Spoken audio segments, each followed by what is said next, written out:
Hi friends, அனைவருக்கும் வணக்கம். நாம் இன்றைக்கி பெண்களுக்கு அன்றாட வாழ்க்கையில் தேவைப்படுற நிறைய பயனுள்ள டிப்ஸ் தாங்க பார்க்க போகிறோம். இந்த டிப்ஸ் எல்லாமே உங்களுக்கு பணத்தையும் நேரத்தையும் மிச்சப்படுத்துகிற மாதிரி தான் இருக்கும். ஸோ வீடியோவை கடைசி வரைக்கும் ஸ்கிப் பண்ணாமல் பாருங்கள். வீடியோக்குள்ளே போகிறதுக்கு முன்னாடி நம்ம சேனலை சப்ஸ்கிரைப் பண்ணாத நண்பர்கள் ப்ளீஸ் சப்ஸ்கிரைப் பண்ணுங்கள், சப்போர்ட் பண்ணுங்கள். வீடியோவை முழுமையாக பார்த்துட்டு எல்லாருக்கும் நிறைய ஷேர் பண்ணுங்கள். வாங்க இப்போ வீடியோக்குள்ளே போகலாம். இப்போ ஃபஸ்ட்டு பார்த்துடலாம் ஃப்ரெண்ட்ஸ். இதே மாதிரி யூஸ் அண்ட் த்ரோ கப் இருந்தால் எடுத்துக்கோங்க. அதில் கோலப்படியை பாதி அளவு ஃபில் பண்ணிக்கோங்க. நெக்ஸ்ட்டு நம்ம வேஸ்ட்டுன்னு தூக்கி போடுவோம் பார்த்தீங்களா, அந்த கொட்டாங்குச்சி எடுத்துக்கோங்க. அந்த கொட்டாங்குச்சியில் ஒரு கண்ணு மட்டும் ஓப்பனாக இருக்கிற மாதிரி பார்த்துக்கோங்க. நல்ல அகலமான கொட்டாங்குச்சியாக எடுத்துக்கோங்க. இப்போ நம்ம இதை எதுக்கு யூஸ் பண்ண போகிறோம்னா, பத்தி ஸ்டாண்டாக தாங்க யூஸ் பண்ண போகிறோம். இதை அப்படியே நம்ம பூஜை அறையில் வச்சிட்டோம்னா இந்த பத்தி எரிஞ்சிடும். அந்த சாம்பல் கீழே ஃபுல்லாக ஆகும், வீடு ஃபுல்லாக பரவுங்க. அதுவே பார்க்குறதுக்கு நல்லாவும் இருக்காது. அது இல்லாமல் எப்போ பார்த்தாலும் கூட்டிகிட்டே இருக்க வேண்டியதாக இருக்கும். இப்போ நம்ம இதில் ஏற்றி வச்சிட்டோம்னா அந்த சாம்பல் ஃபுல்லாக இந்த கொட்டாங்குச்சியில் தான் இருக்கும். பாருங்கள், கொஞ்சம் கூட சுற்றி எந்த டஸ்ட்டுமே இல்லை, க்ளீனாக இருக்கும். ஸோ இந்த டிப்ஸ் ரொம்ப எஃபெக்டிவாக இருக்கும். கண்டிப்பாக ட்ரை பண்ணி பாருங்கள். இப்போ நெக்ஸ்ட் டிப் பார்த்துடலாம். இப்போ நம்ம வேஸ்ட்டுன்னு தூக்கி போடுற பால் பாயிண்ட் பென் மூடி இருக்கும்ல, அதை நம்ம இனிமேல் தூக்கி போட வேண்டாங்க. அதை நம்ம நல்லா ஒரு ஆர்கனைசராக யூஸ் பண்ணலாம். இப்போ இந்த மூடியோட அந்த கைப்பிடி மாதிரி இருக்குது பார்த்தீங்களா, அதில் டபுள் சைட் டேப்பை இந்த மாதிரி ஒட்டிடுங்க. இப்போ நம்ம எதுக்கு யூஸ் பண்ண போகிறோம்னா, வாசலுக்கு வெளியே நம்ம ஊதுபத்திலாம் ஏற்றி வைப்போம். இந்த கதவுலலாம் ஏற்றி வைப்போம். சில பேர் இந்த கதவு இடுக்கில் ஏற்றி வைப்பாங்க. அந்த கதவுலலாம் அந்த வத்தியோட கங்கு பட்டு எரிஞ்சிருங்க. சில பேர் கீழே வைப்பாங்க, குழந்தைங்களாம் ஓடி வருவாங்க, தட்டி விட்டுருவாங்க. ஸோ இதை நம்ம நிலவாசல் இருக்குது பார்த்தீங்களா வெளியே, அதில் நம்ம இதை பேஸ்ட் பண்ணிவிடுங்க. பேஸ்ட் பண்ணிவிட்டு இதுக்கு மேலே நம்ம ஊதுவத்தியை வச்சோம்னா பார்க்குறதுக்கு அழகாகவும் நீட்டாக ஆர்கனைஸ்டாக இருக்குங்க. ஸோ இந்த மாதிரி நம்ம வச்சோம்னா பாருங்கள், அந்த கதவுலையும் நமக்கு படாது, நல்ல ஸ்பேசியஸாக இருக்கும், பார்க்குறதுக்கும் நீட்டாக இருக்கும். கண்டிப்பாக ட்ரை பண்ணி பாருங்கள். இப்போ நெக்ஸ்ட் டிப் பார்த்துடலாம் ஃப்ரெண்ட்ஸ். இதே மாதிரி காலியான ஸ்வீட் பாக்ஸ் இருந்துச்சுன்னா நல்லா கழுவி வாஷ் பண்ணி எடுத்து வச்சுக்கோங்க. இந்த ஸ்வீட் பாக்ஸை பேக் சைடில் திருப்பி வச்சுக்கோங்க. இப்போ இதே மாதிரி கம்பி எடுத்துக்கோங்க. கம்பியை தீயில காமிச்சிட்டு அந்த ஸ்வீட் பாக்ஸோட பின்புறத்தில் ஃபுல்லாக இந்த மாதிரி ஹோல் போட்டு விட்டுருங்க. வீடியோ காமிக்கிற மாதிரி எல்லா இடத்துலையுமே சுற்றி ஓட்ட போட்டுருங்க. இப்போ இந்த பாக்ஸில் சைடில் டபுள் சைட் டேப்பை ஒட்டிடுங்க. இப்போ நம்ம இதை எங்கே பேஸ்ட் பண்ண போகிறோம்னா, சிங்க்குக்கு மேலே இருக்கும் பார்த்தீங்களா டைல்ஸு, அதில் தாங்க பேஸ்ட் பண்ணி விட்டுறணும். இந்த டைல்ஸை நல்லா க்ளீன் பண்ணிவிட்டு பேஸ்ட் பண்ணுங்கள். அப்போ தான் டபுள் சைட் டேப்பை ஒட்டுங்க, இல்லாட்டி ஒட்டாது. இப்போ நம்ம இதில் எதை வச்சு ஆர்கனைஸ் பண்ண போகிறோம்னா, நம்ம ஸ்க்ரப்பரு சோப்பு இதெல்லாம் வச்சுருப்போம் பார்த்தீங்களா, அதை நம்ம அப்படியே வச்சிட்டோம்னா ஒரு மாதிரி பேட் ஸ்மெல் வந்துடும். ஸோ இதில் வச்சிட்டோம்னா எக்ஸ்ட்ரா அந்த தண்ணி எல்லாம் கீழே வடிஞ்சிருங்க, நமக்கு அந்த மாதிரி பேட் ஸ்மெல்லாம் வராது. ஸோ இது நல்ல ஒரு டிப்ஸு. இதுக்குன்னு ஆர்கனைசர் நம்ம கடையில் காசு கொடுத்து வாங்க தேவையில்லைங்க. இப்போ நெக்ஸ்ட் டிப் பார்த்துடலாம் ஃப்ரெண்ட்ஸ். இப்போ கடையிலிருந்து முட்டையை வாங்கிட்டு வந்த உடனே இந்த மாதிரி தண்ணீரை போட்டு செக் பண்ணி பாருங்கள். இப்போ நம்ம சமைக்கிறதுக்கு முன்னாடி இந்த மாதிரி செக் பண்ணி பார்த்தோம்னா எது ஃப்ரெஷ்ஷான முட்டை அப்படின்னு நம்ம கண்டுபிடிச்சிக்கலாங்க. கெட்டுப்போன முட்டை எதுன்னு நமக்கு ஈஸியாக தெரிஞ்சிடும். இப்போ இதே மாதிரி ஒரு அகலமான பாத்திரம் எடுத்துக்கோங்க, அதை ஃபுல்லாக தண்ணி வச்சுக்கோங்க. இப்போ முட்டையை இந்த தண்ணியில் போட்டு விடுங்க. தண்ணியில் போட்ட உடனே அது கீழே பாத்திரத்தோட கீழே போய் அப்படியே செட்டில் ஆயிடணுங்க. அதாவது அந்த முட்டை அந்த பாத்திரத்தில் கீழே போய் எப்படி படுக்க வசத்தில் அப்படி நின்றுக்குங்க. படுக்க வசத்தில் இந்த மாதிரி இருந்துச்சுன்னா நல்ல ஃப்ரெஷ்ஷான முட்டை அப்படின்னு அர்த்தங்க. சில முட்டை நம்ம போடும்போது அப்படியே கீழே போயிட்டு இப்படி செங்குத்தாக நின்றுக்கும். அது ஒரு 4-5 நாள் ஆன முட்டை அப்படின்னு அர்த்தங்க. அதையும் சமைக்கலாம், ஒன்றும் தப்பு கிடையாது. நெக்ஸ்ட்டு சில முட்டை என்ன பண்ணோம்னா கீழே போய் தங்காதுங்க. படுக்க வசமாகவும் நிற்காது, அதாவது செங்குத்தாகவும் நிற்காது. அதாவது மேலாப்பில் அப்படியே மிதக்கும், ஃபுல்லாக அப்படியே மிதந்துக்கிட்டே இருக்கும். அந்த மாதிரி மிதந்துச்சுன்னா அது கெட்டுப்போன முட்டை. அந்த முட்டையை நம்ம டெஸ்ட்ராய் பண்ணிடணுங்க. கீழே எந்த முட்டை போய் பாத்திரத்தில் செட்டில் ஆகுதோ அதுதாங்க நல்ல முட்டை. ஸோ இன்றைக்கி நாம் வாங்கிட்டு வந்ததில் எல்லா முட்டையுமே கீழே போய் தங்கிடுச்சுங்க. எல்லாமே நல்ல முட்டை தான். ஸோ இந்த மாதிரி நம்ம செக் பண்ணி பார்த்துக்கலாங்க. இந்த மெத்தட் ரொம்ப யூஸ்ஃபுல்லாக இருக்கும். இப்போ நெக்ஸ்ட்டு பார்த்துக்கலாம் ஃப்ரெண்ட்ஸ். இப்போ கடையில் இருந்த முட்டையை வாங்கிட்டு வந்த உடனே நல்லா வாஷ் பண்ணிடுங்க. வாஷ் பண்ணிவிட்டு நல்லா தொடச்சிட்டு இது மேலே குக்கிங் ஆயிலை அப்ளை பண்ணிடுங்க. எல்லா முட்டையிலையும் குக்கிங் ஆயிலை அப்ளை பண்ணிவிட்டு முட்டை வைக்கிறதுக்குன்னு ட்ரே வச்சுருப்போம்ல, அதில் அந்த முட்டையோட ஷார்ப்பான பகுதி உள்நோக்கி இருக்கிற மாதிரி பார்த்து வச்சுக்கோங்க. இதை நீங்கள் ஃப்ரிட்ஜ்லேயும் ஸ்டோர் பண்ணலாம், இல்லாட்டி வெளியிலையும் வச்சுக்கலாங்க. நீண்ட நாட்கள் கெடாமல் இருக்குங்க. இப்போ நெக்ஸ்ட்டு பார்த்துடலாம் ஃப்ரெண்ட்ஸ். இப்போ நமக்கு வீட்டில் முட்டை இருக்கும் போதே நம்ம மறந்துட்டு ஃப்ரெஷ்ஷாக முட்டையை வாங்கிட்டு வந்துடுவோங்க. ஆனால் வீட்டில் நம்ம பழைய முட்டையை தான் நம்ம ஃபஸ்ட்டு சமைக்கணும். ஆனால் நமக்கு சமைக்கிறப்ப கன்ஃபியூஸ் ஆகும், எது புதுசாக வாங்கிட்டு வந்த முட்டை எது பழைய முட்டைன்னு தெரியாது. அதனால் வீட்டில் இருக்கிற பழைய முட்டையை மேலே நம்ம இதே மாதிரி நெயில் பாலிஷ் எல்லாம் மார்க் பண்ணி வச்சிடணுங்க. நெயில் பாலிஷ் இல்லாதவங்க இதே மாதிரி பொட்டை கூட முட்டையில் ஒட்டி வச்சிடணுங்க. இந்த மாதிரி ஒட்டி வைக்கிறதுனால எது பழைய முட்டைன்னு நம்ம கண்டுபிடிச்சி ஃபஸ்ட்டு நம்ம அதை சமைச்சிடலாங்க. இதனால் முட்டை நமக்கு வீணாக போகாமல் நம்ம ஃப்ரெஷ்ஷாக சமைச்சிக்கலாங்க. ஸோ கண்டிப்பாக இந்த மெத்தடை ட்ரை பண்ணி பாருங்கள். இப்போ நெக்ஸ்ட்டு பார்த்துடலாம் ஃப்ரெண்ட்ஸ். இப்போ எல்லார் வீட்லேயும் இந்த மாதிரி தொடப்பம் பயன்படுத்துவோங்க. இப்போ எல்லார் வீட்லேயும் இருக்கிற தொடப்பத்தில் வந்து இதே மாதிரி கைப்பிடி இருக்குன்னு நம்ம சொல்ல முடியாதுங்க. சில பேர் வந்து இந்த மாதிரி கைப்பிடி இல்லாத தொடப்பம் வச்சுருப்பாங்க. அதில் வந்து அந்த வயர் மாதிரி சுற்றி வச்சுருப்பாங்க. அந்த வயர் சுற்றி இருந்தாலுமே நமக்கு கூட்டுறப்ப ரொம்ப கையெல்லாம் அழுத்தம் கொடுக்குங்க, வலிக்கும். அந்த மாதிரி வலிக்காமல் இருக்கிறதுக்கு என்ன பண்ணுறதுன்னா, இதே மாதிரி வேஸ்ட்டான சாக்ஸ் இருக்கும் பார்த்தீங்களா, அந்த சாக்ஸ் எடுத்துக்கோங்க. அதை வந்து இந்த தொடப்பத்துக்கு பின்பகுதியில் இந்த மாதிரி வீடியோ காமிக்கிற மாதிரி மாட்டி விட்டுருங்க. இது பெரிய சாக்ஸாக இருக்கிறதுனால நான் 2ஆக மடைச்சிருக்கேங்க. இப்போ இந்த சாக்ஸ் வந்து கலண்டு வராமல் இருக்கிறதுக்கு இதே மாதிரி ரப்பர் பேண்ட் போட்டு நல்லா செக்யூர் பண்ணிடுங்க. இப்போ நம்ம கூட்டுறப்ப நமக்கு கைக்கு அழுத்தமே கொடுக்காதுங்க, நல்லா வாட்டமாக இருக்கும், கையே வலிக்காது. ஸோ கண்டிப்பாக இந்த மெத்தடை ட்ரை பண்ணி பாருங்கள்.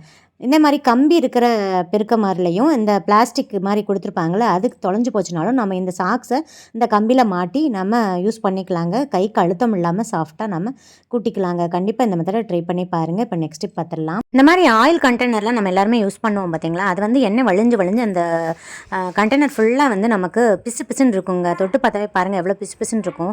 அந்த மாதிரி பிசு பிசுன்னு இருக்கிறப்ப நம்ம எடுக்கிறப்ப வந்து கை தவறி கீழே விழுந்து உடையிறதுக்கும் வாய்ப்பு இருக்குது. அந்த மாதிரி பிசு பிசுன்னு இல்லாமல் இருக்கிறதுக்கும் உடையாமல் இருக்கிறதுக்கும் இதே மாதிரி வேஸ்ட் சாக்ஸ் எல்லாரும் வீட்டில் இருக்கும்ல, அதை வந்து இந்த கண்டெய்னரில் நுழைச்சி விட்ருங்க.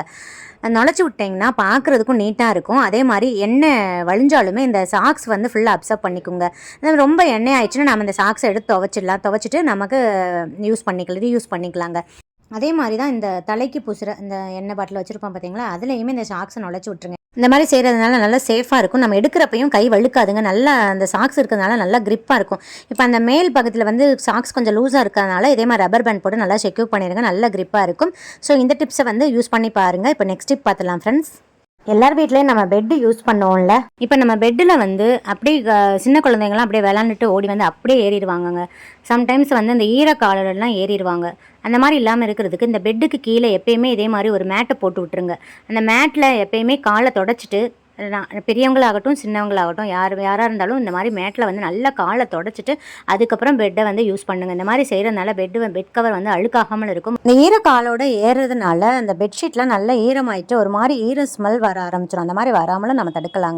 அதே மாதிரி பாருங்கள், இந்த மேட் வந்து எவ்வளோ நகலுதுன்னு. நம்ம ஒரு இடத்துல போட்டிருப்போம், அது வேறு இடத்துல இன்னொரு இடத்துல இருக்குங்க. அந்த மாதிரி நகலாமல் க்ரிப்பாக இருக்கிறதுக்கு இதே மாதிரி டபுள் சைட் டேப்பை வந்து அந்த மேட்டோட 4 பக்கமும் ஒட்டிடுங்க. ஒட்டிட்டு அதுக்கப்புறம் டைல்ஸில் நம்ம ஃப்ளோரில் ஒட்டுறதுனால நல்ல க்ரிப்பாக இருக்கும். பாருங்கள், நம்ம கால் வச்சு எவ்வளோ தொடச்சாலும் அதே இடத்துல நல்லா க்ரிப்பாக நின்றுக்குங்க. சம்டைம்ஸ் இந்த மேட்டில் வந்து நம்ம கால் வைக்கும்போது ஸ்கிட்டாகி வழுக்கி விழுகிறதுக்கும் நிறைய வாய்ப்பு இருக்குது. ஸோ இந்த மாதிரி க்ரிப்பாக இருந்துச்சுன்னா அந்த மாதிரி வழுக்கெலாம் விழுகாமல் நம்ம தடுக்கலாங்க. ஸோ இந்த டிப்ஸ் ரொம்ப எஃபெக்டிவாக இருக்கும். கண்டிப்பாக ட்ரை பண்ணி பாருங்கள். இப்போ நெக்ஸ்ட் டிப் பார்த்துலாம் ஃப்ரெண்ட்ஸ். குக்கர் எடுத்துக்கோங்க. 2 டீஸ்பூன் ஆயில் சேர்த்துக்கோங்க. இதில் நான் பட்டை, கிராம்பு, 2 ஏலக்காய், கொஞ்சமாக கல்பாசி சேர்த்துருக்கேங்க. இப்போ அந்த ஸ்பைசஸ் எல்லாம் நல்லா பொரியவும் இது கூடயே 1/4 டீஸ்பூன் சீரகம், 1/4 டீஸ்பூன் சோம்பு சேர்த்துருக்கேன். நெக்ஸ்ட்டு ஒரு 1/4 டீஸ்பூன் மிளகு சேர்த்துருக்கேங்க. இப்போ இந்த சீரகம், சோம்பு, மிளகெல்லாம் நல்லா பொரிஞ்சு வரவும் இது கூட நான் ஒரு பச்சை மிளகாய் சேர்த்துருக்கேன். கொஞ்சமாக கருவேப்பிலை சேர்த்துக்கோங்க. நெக்ஸ்ட்டு ஒரு 10 சின்ன வெங்காயத்தை பொடியாக கட் பண்ணி வச்சுருக்கேன், அதையும் சேர்த்துக்கோங்க. 4 பூண்டை குட்டி குட்டியாக கட் பண்ணி வச்சுருக்கேங்க, அதையும் சேர்த்துக்கோங்க. பூண்டு வெங்காயம் ஓரளவு வதங்கி வரவும் இது கூட நான் ஒரு சின்ன தக்காளியாக சேர்த்துருக்கேன். தக்காளி நல்லா கட் பண்ணிவிட்டு சேர்த்துக்கோங்க. இது கூடயே அரை துண்டு இஞ்சியை தொழலாம் நீக்கிட்டு தட்டிட்டு சேர்த்துக்கோங்க. தக்காளி சேர்த்துட்டு 2 வதக்குனா போதுங்க. நான் இன்றைக்கி 1/4 kg மட்டன் எடுத்திருக்கேங்க. எலும்பை தான் எடுத்திருக்கேன். இப்போ எலும்பை வந்து நல்லா 2-3 டைம் உப்பு மஞ்சள் தூள் போட்டு நல்லா வாஷ் பண்ணிடுங்க. வாஷ் பண்ணிவிட்டு கொஞ்சம் கூட தண்ணி இல்லாமல் வடிச்சிட்டு இதில் சேர்த்துக்கோங்க. ஃப்ளேமை வந்து சிம்மில் வச்சுக்கோங்க, இல்லாட்டி அப்படியே அந்த கடாயெல்லாம் நல்லா ஒட்டிடும். அதனால் ஃப்ளேமை சிம்மில் வச்சுக்கோங்க. இப்போ கொஞ்சமாக உப்பு சேர்த்துக்கோங்க, அதிகளவு உப்பு சேர்க்க வேணாம். கொஞ்சம் உப்பு சேர்த்துட்டு நல்லா வதக்கி கொடுத்துருங்க. நல்லா வதக்கிடுங்க. ஒரு 5 நிமிஷத்துக்கு சிம்மில் அப்படியே வச்சு விட்ருங்க.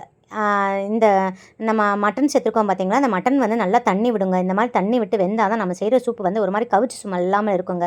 இல்லாட்டி சில பேர் செய்கிற சூப்பு வந்து ரொம்ப கவுச்சி சுமல் அடிக்குதுன்னு சொல்லுவாங்க. அந்த மாதிரி அடிக்காமல் இருக்கிறதுக்கு நம்ம சூப்பு செய்கிறச்ச எப்பயுமே இந்த எலும்பை போட்டு நம்ம வதக்கிறப்போ ஒரு 5 நிமிஷம் அப்படியே விட்டுறணும். அதை தண்ணி விட்டு வதங்கி வந்தால் தான் நமக்கு வந்து அந்த பச்சை ஸ்மெல் இல்லாமல் கவுச்சி ஸ்மெல் இல்லாமல் இருக்குங்க.